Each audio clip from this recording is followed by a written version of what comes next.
It's all about time and practice. Like there's nothing impossible for you. I have seen people who were like really, really bad at drawing, and drawing is it's a skill that people think like even I have it or I don't have it. And I have seen people who were like really bad getting so good, like not even like, oh, he got better. No, he got good. Like he was like, whoa, your drawing is amazing.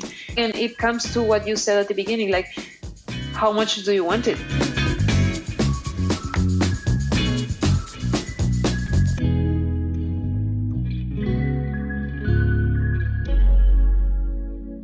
Welcome to Live with Bitcoin, where we delve into the human side of Bitcoin by focusing on Bitcoiners' personal transformations and life stories. I'm your host, Vivian. Thanks for tuning in. If you like and want to support our mission on shining light on the human side of Bitcoin, remember to subscribe to this channel, leave a comment, or send a few sats from the link in the description.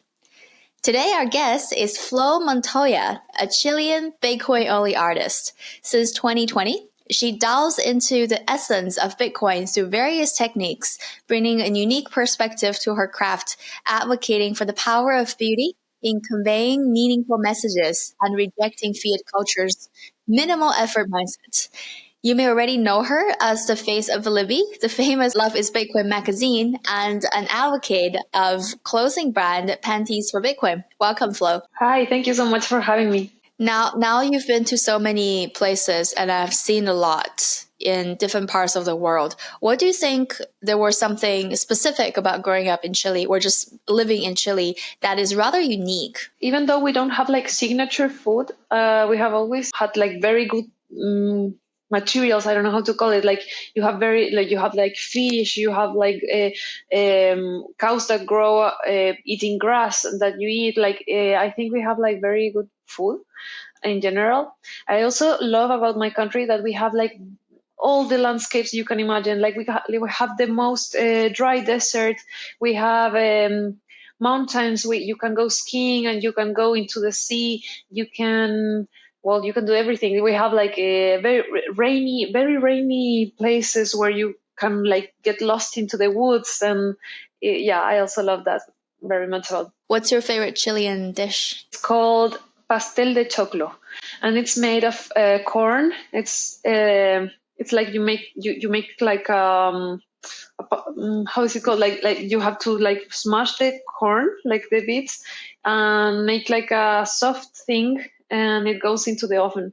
And sometimes with meat. That sounds really nice. I like corns. What kind of creative work you do either in the Bitcoin space? And I think exclusively since 2022, you've been very focused on Bitcoin. So tell us more about your work. I studied art in a classical academy for like 3 years. It was very focused on the developing of the techniques and understanding the materials and that. And then I went into the university and I studied arts there.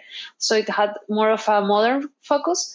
But I really liked that process, like of seeing this whole landscape. I think I really think I learned a lot. I didn't enjoy university that much. When I was there, I was like, this is nonsense.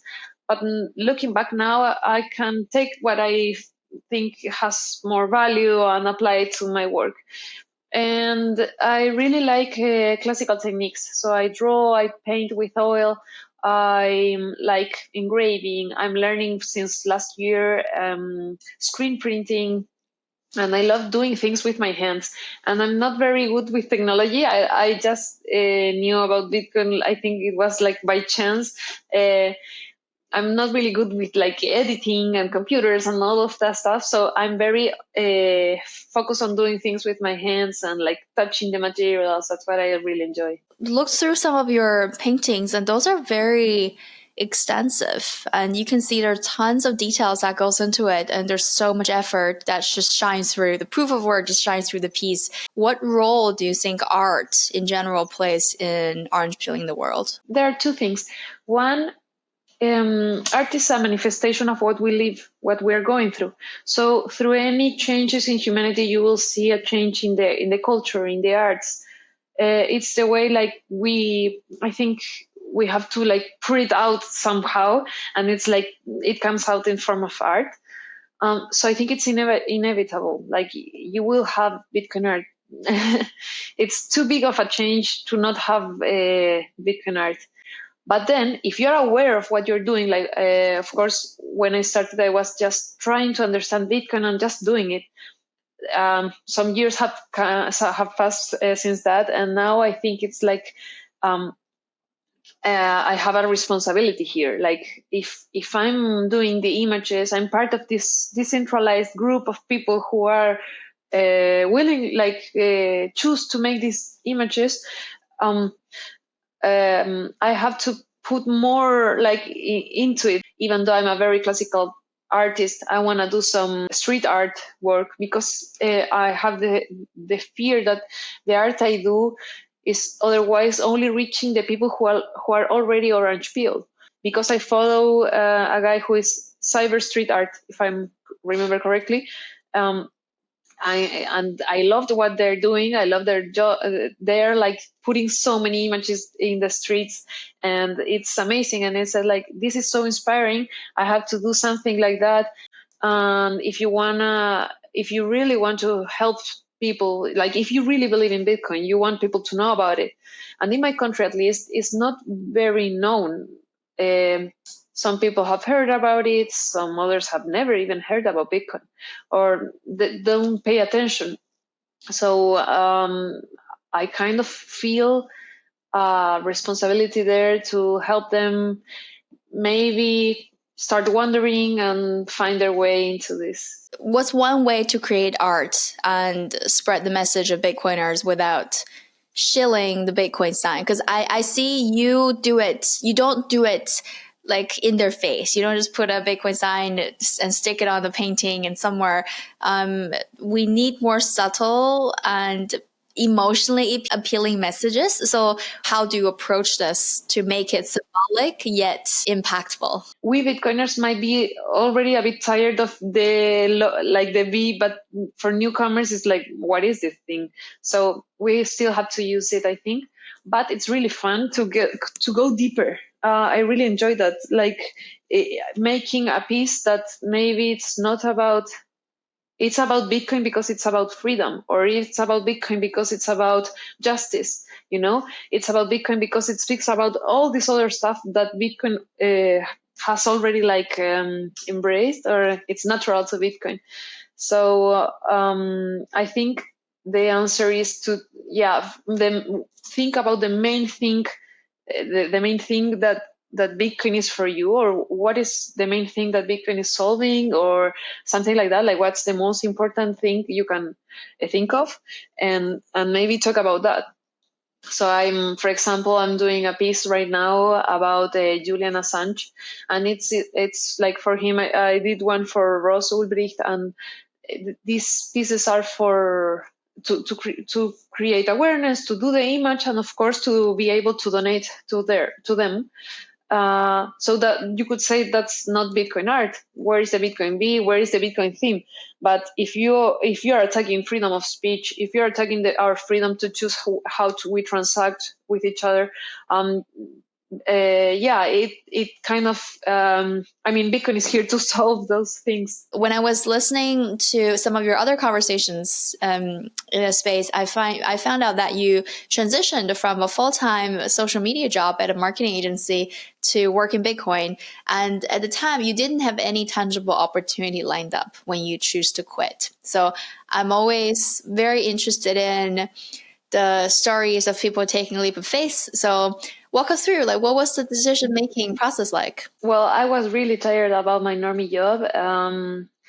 I was working so much for them, and it was like, why am I putting so much hours of my time to something that I'm not really that interested in? Like, I had to learn. It was a skincare company, so I had to learn, like, of course, how these products work, and a lot of things that I was like, I have no interest in learning this. Besides, like, applying it to my face, I really don't care much about it.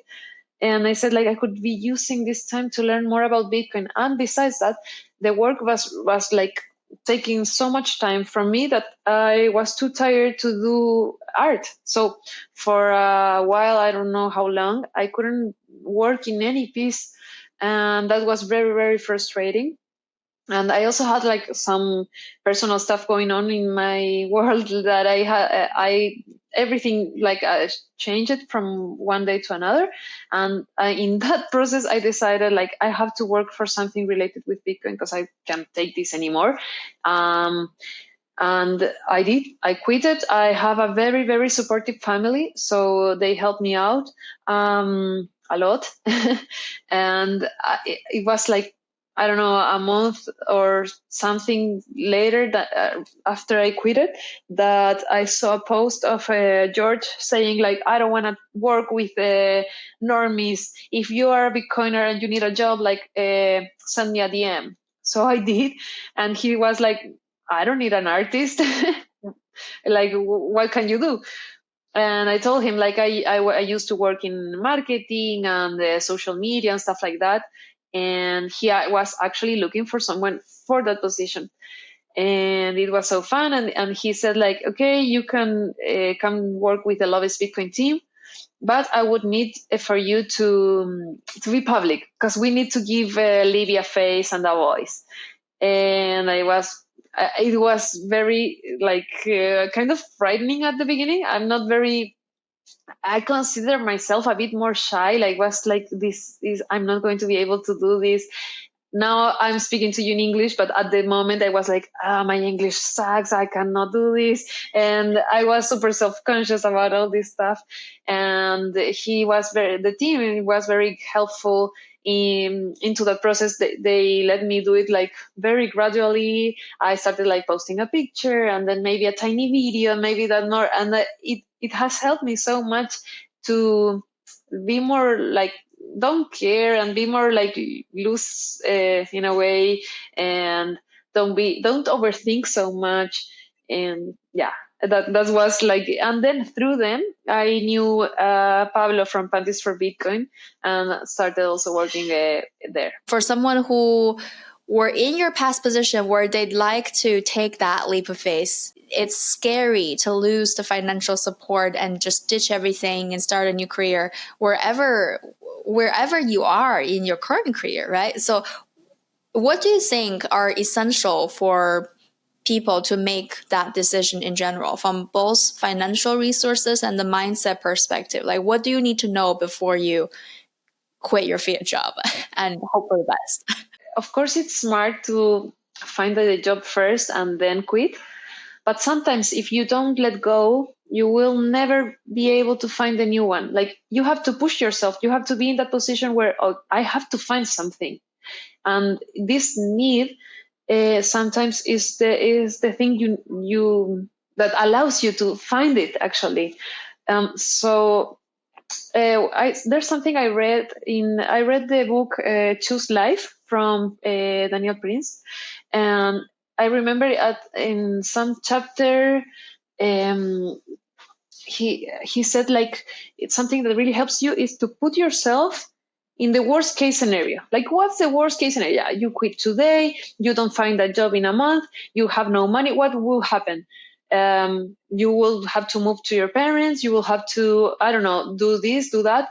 And when you put yourself into that position, like you actually realize that your worst case scenario isn't that bad. Like you probably have options. You maybe don't want to like go ahead and pick them, but it's not that terrible. Like most of us, when you have like a supportive family or friends or things like that, your worst case scenario isn't that bad.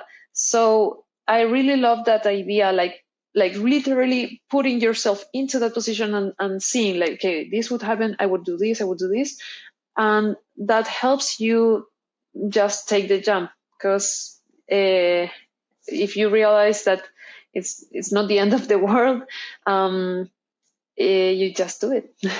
I started learning about Bitcoin around 2017, but I didn't get like very deep into it. The thing was at that moment we were living in our family home, and my dad actually found out about Bitcoin and was learning and studying it because he used to work, like he's been working for the same German company for like 25 years. So in this process of like bringing his salary home, he was very, very tired of banks, and he started using Bitcoin. And since that moment, we started learning.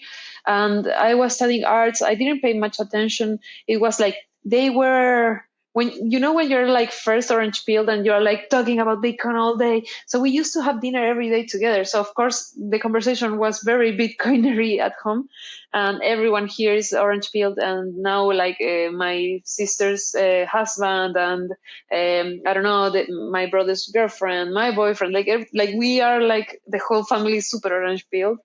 Um, and I started like learning for myself, like not just listening to them in 2020 when I started doing the arts. So that was the moment I was like reading the books for myself and like putting the work, because before that it was like just listening to them and like learning through them.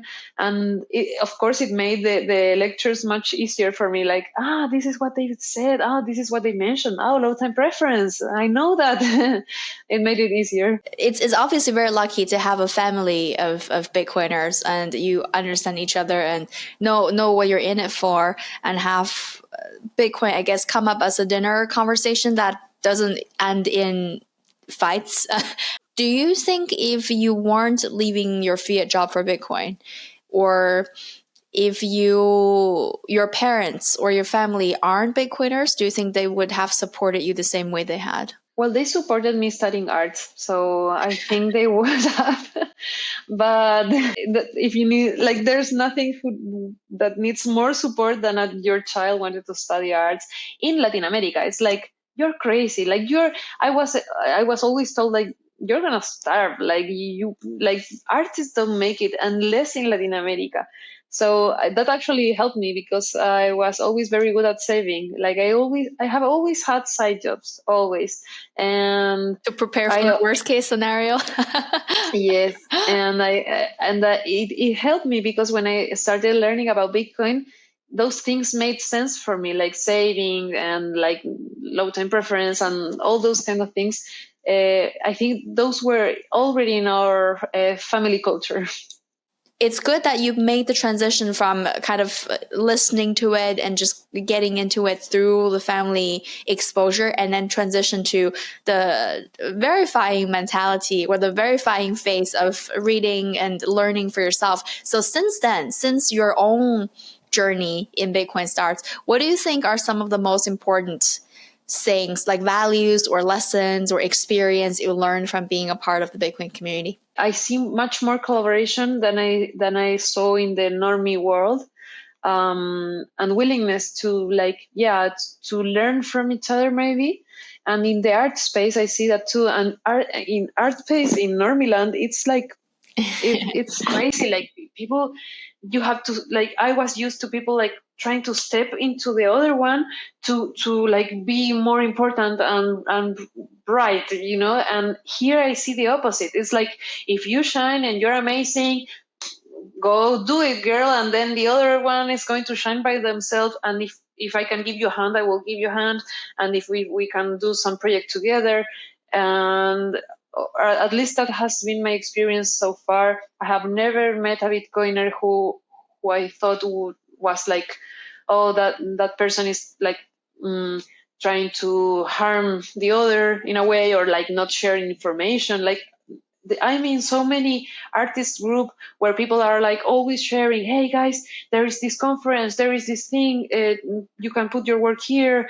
And I think that's what that I hope that culture of collaboration stays with us, because I know I really like this. It's kind of contradictory. So it's like a collaboration that comes from individualism. So I love this idea that individualism is not bad. Like caring for yourself doesn't mean I have to harm another person.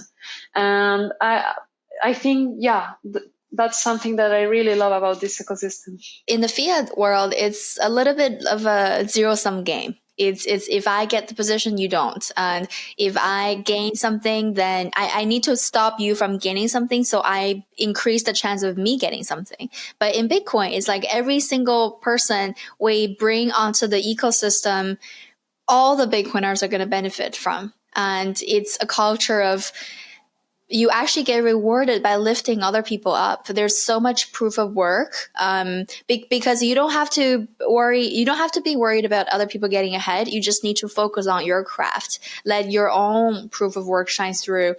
And then people are going to recognize that instead of having like limited space and fighting for resources and zero sum and I win, you lose type of scenario. The working culture in Bitcoin, how in Bitcoin, it's very much proof of work. It's like if you prove you can do this, the job is yours. Versus in fiat, oftentimes you need 2 years of experience for an entry level job. Go into certain directions or getting promoted, you need X amount of year of experience. And if you don't have that, that's a deal breaker. But we all know that experience and learnings and skills and capability doesn't necessarily come through the time, right? Come naturally with age. So there's a whole cloud of bureaucracy in fiat world in the working culture that we deal with versus, I don't need an artist, but you're a social media person. Let's try. And then it takes off, right? So you just never know. So it's a very great place. It's a really great industry to get your hands dirty and start somewhere. And then if you keep at it long enough, like have to show up consistently and do your best job, let your proof of work shine through and be patient and consistent, then really incorporate that low time preference. It's going to take off in a way that I guess you wouldn't have imagined your life today with such deep integrations in the Bitcoin community, and on top of that, doing the art that you feel really close to and passionate about. Yeah. It's like I get to live my obsessions every day. So yeah, I was just thinking when you were talking, my sister-in-law, she's a coder and she's working for a normie company, and she just keeps seeing these people getting promotions, and she says like this guy is like always doing very fast things, so the boss looks at it as if this guy was like working so much, but then she has to go behind him like fixing everything because he's just putting in like the image, but everything behind it is a mess. So she's doing the silent work that nobody's seeing, that makes it like helps this thing be alive, and these people keep getting promotions, and it's like so frustrating. And I think you cannot do that in the Bitcoin ecosystem. Like one, people are, I think there is more like of an ethic, like you wouldn't, like, again, you don't do something only, like you don't harm someone else to like be on top and bigger.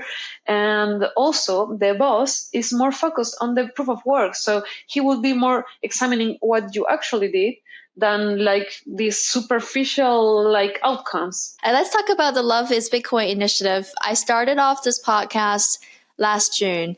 Back then, the Love is Bitcoin brand was just getting started not long ago. I remember it was maybe had 2,000-ish followers when I got started with the podcast. And then the growth and expansion ever since has been really fun and impressive to witness. And we've been closely engaging with each other, which I really appreciate, and had a lot of fun reading your tweets, which a lot of them on a daily basis. So as the community manager and the face of Libby, what is the purpose of Love is Bitcoin? Again, I get a lot of help in the posting. The team is amazing. And what we do is focused on marketing and advertisement. So for example, if you wanted us, you can say like, hey, Flo, I want Love is Bitcoin to promote, for example, this podcast like every week. I want posts on every social media, and I want this and that. We take like, we cover the needs that you have, like each client has, and we make a package of that. And then you can say like, yeah, it depends on every business has different needs. And we focused on, of course, Bitcoiner brands of any kind, like the technological and wallets, but you can also find like clothes and anything. And it's also, well, that's like the business side of it, but we also love educating people, helping people to who is starting, like through memes, through fun, through these all these things to get into this space. And we also, of course, have the magazine side of it, this where any writer can send us anything, and we can post it. And then, of course, we always put the address of the writer, so that if people enjoyed it, they can sub the author directly, or sometimes we write ourselves. Of course, we do that too. And yeah, we just try to have a lot of fun in this space, while reminding people about all these amazing companies that are in this Bitcoiner world. And obviously, you've joined the team long enough to really see it grow, and you've contributed majorly with all of the great content that the team produced altogether. What do you think are some success factor for the Love is Bitcoin community? I have my own theories, but I want to hear from you first. I think that it's just, well, from one side, we're like very, very silly. Like we embrace silliness. We don't care. And if there's a meme out there, we'll play with it. And that's one side of this. We also, even though Libby has always been like a feminine character, we also play with very mainly humor. So we're trying to cover these both sides in again a very, very silly way. And yeah, well, we post a lot. I think that's also, we actually get shadow ban like every couple of months, and it's really hard because we have to wait until Twitter forgives us. Humor is definitely a major aspect of the success of the Love is Bitcoin brand, but there's something else to it. Like there's so many times I read your post and I was like, that was Bozy, because we have a lot of let's face it, we have a lot of drama in Bitcoin. I don't have enough guts to make jokes, like I part of the reason I don't, like, oftentimes I don't care about it enough to like engage in such conversations, but I'm like secretly entertained sometimes. But I wouldn't personally go there, and I enjoy memes, but I'm not a good producer of memes. Let's put it that way. And you add a tad of boziness and cheekiness on pretty much all of your posts, and you don't care who's being made fun of. In that sense, you're perfectly neutral, and you're just in your own sense. And everybody who gets in the dramatic circle, you're contributing your ideas to the community in the way that you're half joking and then half serious. And then you always come back to what's really relevant, which is Bitcoin, which is amazing. So I'm very impressed and with the approach and the guts the team have to actually carry out on a daily basis to the Well, I extent that think, you do. yeah, it really helps that there's a team. So, for example, if I'm like, I don't know, self-conscious about something, like I don't even look at it, and then someone else posts it, and it really helps. So, if you get like a community manager, she would do it because it's your face, and she would be like super silly, and then it kind of works is better. But yeah, sometimes it's I don't know. I just laugh about it, and well, the thing is, it's a character, and that also helps a lot. Like Libby, we're all Libby. You are Libby, I'm Libby. So Exactly.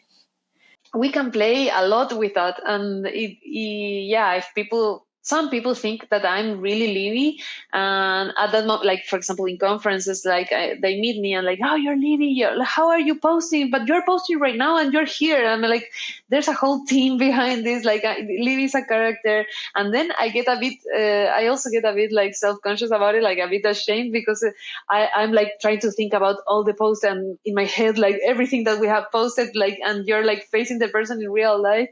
Is a bit weird, but also very fun. And I just explained to them like there's a team, Liv is a character, and yeah, we try to have fun with this. But yeah, I really love. Well, this job has helped me so much to actually like lose this fear I bet. and Yeah. just enjoy it and have fun, and don't care so much. And it really helps me as an artist, because sometimes I want to show my art, I want to talk about it, but then you start like overthinking it, and you don't do it. And in my personal account, if you ever go there, like I don't post any memes, I don't do any of the fun stuff. And I see how you show your face, documenting everything, posting pictures of yourself, videos, traveling to conferences. You look all natural and comfortable. And but personally, it seems like you overcame the going public hurdle, and it's been a process.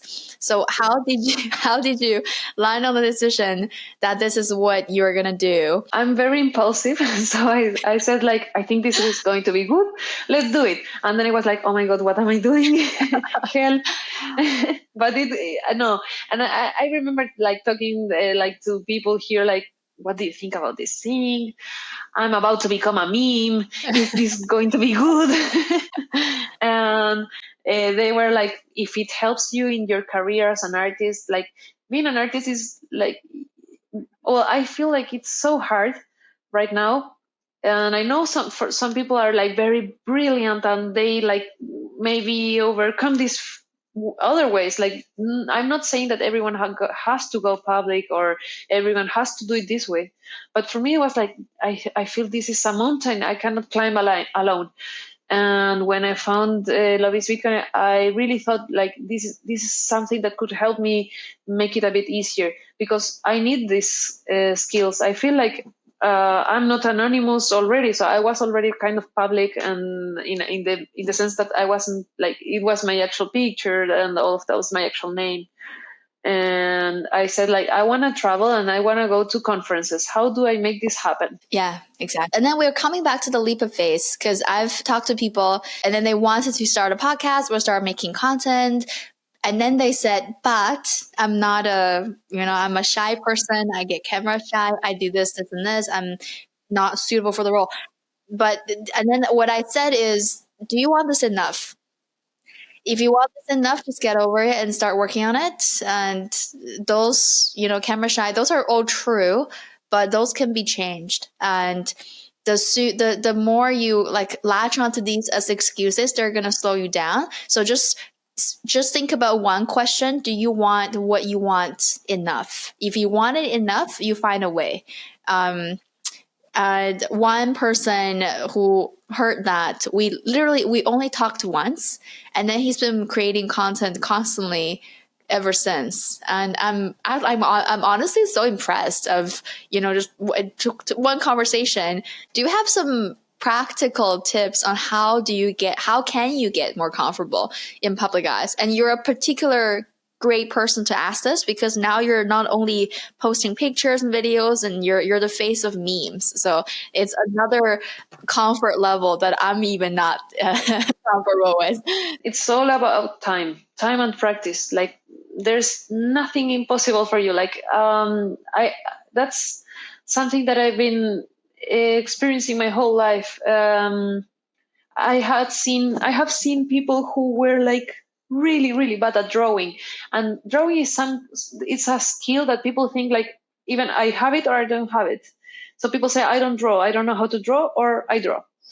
And I have seen people who were like really bad getting so good, like not even like, oh, he got better. No, he got good. Like he was like, whoa, your drawing is amazing. And I have seen that, well, in the art space, in those kind of skills. And that got me thinking like, yeah, it's only a matter of time and practice. So again, it comes to what you said at the beginning, like how much do you want it? Then start practicing, and baby steps. Like you won't, I didn't get comfortable doing videos at the first day. I remember like the first pictures I took, I edited so much. Like I put them so many filters so that people like, I didn't want to be recognizable, or I would be like in my back so that like I had like a logo here, and not showing my face that much. And yeah, and also make it comfortable for yourself. So for example, I don't like to, like in my character, I try to use makeup because it gives me confidence. So when I have to do a photo shoot, I plan ahead to have time to apply makeup, because if I'm feeling more comfortable, I know I will do a better job, and then I will feel better about it. So yeah, try to learn like what makes you feel more comfortable. Create an environment where you can thrive, where thriving is easy. Because sometimes we talk about, oh, we need to be, you as individuals, you need to be more resilient, or you as individuals, you need to be more hardworking, or this or that. But the reason why you're suffering, it's not because of you, it's because of the environment. And this is what we talk about repeatedly, and make comparisons between the fiat system and the Bitcoin standard. It's not you, like there's nothing wrong with you. Like, don't think there's something wrong with you, but maybe it's the system, maybe it's the environment, and we are all, as humans, the product of our environment. And the right path should feel easy. If you walk on the right path, it shouldn't feel difficult. So this is another, I guess, another application in making ourselves more comfortable in public eyes, is to create an environment and be around people who understand, who are more likely to understand us than to scrutinize us.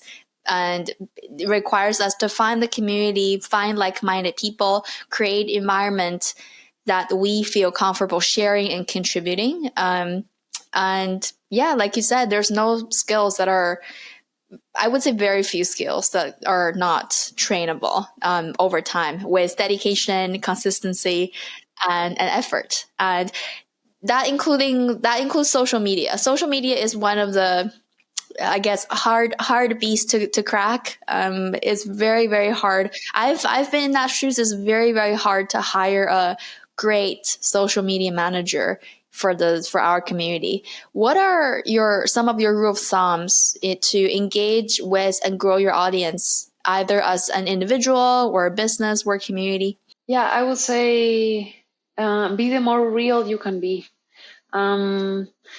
People see through it, even though like, we have all seen this Instagram like influencers with tons of followers, but people actually do know that they are fake. Like they don't follow them because they are real. They follow the fantasy. But I think it's easier and faster to just do you, and yeah, be like, and pay attention. Like pay attention to what people is saying. Like for example, be very aware of the comments. Like comments is the most important, I think one of the most important things on any social media. Like if you're getting comments, do answer them and comment back, and pay attention to what they're saying. Like if you ask a question and you got a mean answer, don't just get upset. Like try to figure out, why is this person in my feed, and why is he saying this. And also don't take it personally. Do use the erase button. Play with memes always, especially in the Bitcoin ecosystem. Play with them. Like you will start, and of course everyone has like I'm still learning about it. Like everyone is like, and your first memes will suck. Doesn't matter. Send them to your family. It's really lovely to see how yourself and Love is Bitcoin has grown so much. And over the past year, we're kind of a little bit of like a buddy in that sense. I came around a little bit later than the Love is Bitcoin brand, and also received quite some support from the team. And thanks a lot for the unwavering support. I really appreciate all of you. But we try to see like if something is relevant, because we like your content, we know our followers will like it too. I think the feeling that we had with your account, it was like, this is a perfect match. Like, of course, Viv and Libby will be friends. Of course. And now, would you teach me how to say fix the money, fix the world in Spanish? I don't think I've had a Spanish speaking guest to teach me this yet. Arregla el dinero, arregla el mundo. Okay, so arregla el dinero, arregla el mundo. Yeah. Okay. Give me a pass. Thank you for taking the time to do this. It's great to find some time to sit down and chat properly. And I enjoyed meeting you in person in Madeira, and we'll be meeting each other very soon at other parts of the world going forward. So looking forward to seeing your art and seeing the Love is Bitcoin brand and Panties for Bitcoin in all of these different places. Thank you so much for the invitation and for having me here. It's been super fun talking to you. And for the Love is Bitcoin community, so go check out our page, because we have so many amazing places where you can use our coupon code Love is Bitcoin to get discounts and to get amazing products from Bitcoiners to Bitcoiners. And that's why we do this. So yeah.